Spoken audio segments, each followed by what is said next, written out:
لا الہ کا مطلب یہ ہے کہ یہاں سے شروع ہوتی ہے بات کہ آپ یہ بتاتے ہیں، یہ کہتے ہیں کہ ادر گاڈ جو بھی چیزیں ہیں اس کو میں اپنے مائنڈ سے نکال چکا، اس کی بڑائی کو اپنے مائنڈ سے ختم کر چکا. کیونکہ بیسک بات دیکھیے، ہر پوری ہسٹری میں رہی ہے کہ لوگ خدا کو تو مانتے ہیں لیکن ساتھ ساتھ دوسری بڑائیوں کو بھی مانتے ہیں. اسی کو شرک کہا جاتا ہے. پوری ہسٹری میں ایسا ہوا ہے کہ خدا کو انکار نہ کریں گے لیکن خدا کو مانتے ہوئے دوسری چیزوں کی بڑائی مان لیں گے. تو کلمہ کی شہادت دینے میں پہلا آئٹم یہ ہے کہ دوسری چیزوں کے میں آپ کو یہ ڈسکوری ہو چکی ہو کہ دوسری چیزوں میں کوئی بڑائی نہیں، دوسری چیزوں کے پاس کوئی پاور نہیں، دوسری چیزوں کے پاس کچھ بھی نہیں. یہاں سے آغاز ہوتا ہے کلمہ توحید کا. پھر الا اللہ، لا الہ الا اللہ. الا اللہ کا مطلب اکیلے خدا ہی کی بڑائی آپ میں جانی ہو. اکیلے خدا ہے جو ہے وہی کریٹر ہے، وہی سسٹینر ہے، وہی گیور ہے. اسی سے بلیسنگ ملتی ہے، اسی سے کام بنتے ہیں، اسی ہی سے آدمی کو اپنی حاجت مانگنا چاہیے، اسی سے تعلق بڑھانا چاہیے.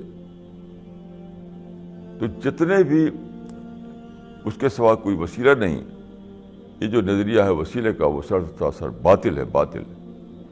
خدا اور بندے کے بیچ میں کوئی وسیلہ نہیں. جو لوگ وسیلے کے چکر میں رہتے ہیں خدا کے ہم ریجیکٹ کر جائیں گے. ریجیکٹ کبھی بھی خدا قبول نہیں کرے گا اس کو. وَإِذَا سَأَلَكَ عِبَادِي عَنِّي فَإِنِّي قَرِيبٌ.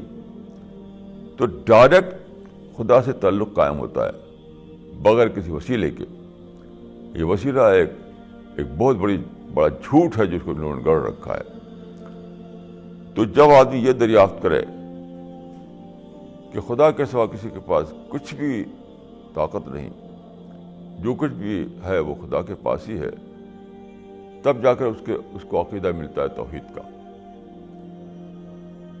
یعنی شہادت کے درجے میں یہ دریافت ہونا کہ کوئی نہیں ہے طاقت والا اور پھر صرف ایک ہی خدا ہے طاقت والا. اس طرح سے جب آپ کو سچائی کا علم ہو تب آپ نے کلمہ توحید کو پایا. اس کا دوسرا آئٹم ہے محمد رسول اللہ. واشہد ان محمدا عبدہ ورسولہ. کہ محمد اللہ کے رسول، اس کے بندے ہیں، اس کے عبد ہیں. یہ بھی ایک ڈسکوری کی بات ہے، یہ بھی کوئی لپ سروس کی بات نہیں ہے. آپ کو معرفت کے درجے میں یا ریئلائزیشن کے درجے میں یا ڈسکوری کے درجے میں یہ پتہ ہو جائے کہ وہ انسان جس کا نام محمد بن عبداللہ تھا، اس کو خدا نے الہام، اس کو خدا نے وحی کیا، اس پر سچائی بھیجی، اس کو ذمہ دار بنایا کہ دنیا کو بتائے کہ سچائی کیا ہے. اور پھر یہ بھی بہت ضروری کہ وہ پھر بھی انسان ہی تھا. ایسا نہیں کہ وہ انسان کے سوا کچھ اور ہو گیا. بہت زیادہ باطل عقیدے لوگوں نے بنا رکھے ہیں کہ رسول کے ساتھ ساتھ اس کو بڑھا رکھا ہے.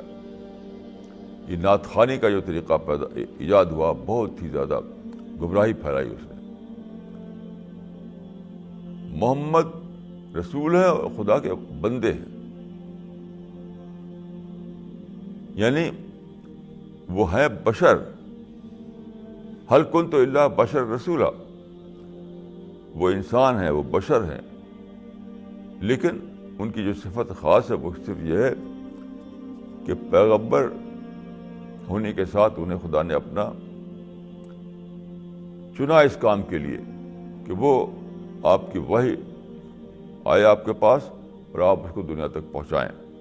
بس اس کے سوا جو بڑائیاں اور فضیلتیں اور عجیب و غریب قسم کے پر اسرار صفتیں جوڑ رکھے لوگ رسول اللہ کے ساتھ، وہ سب جھوٹی باتیں ہیں. خدا کبھی قبول نہیں کرے گا ایسے لوگوں کو.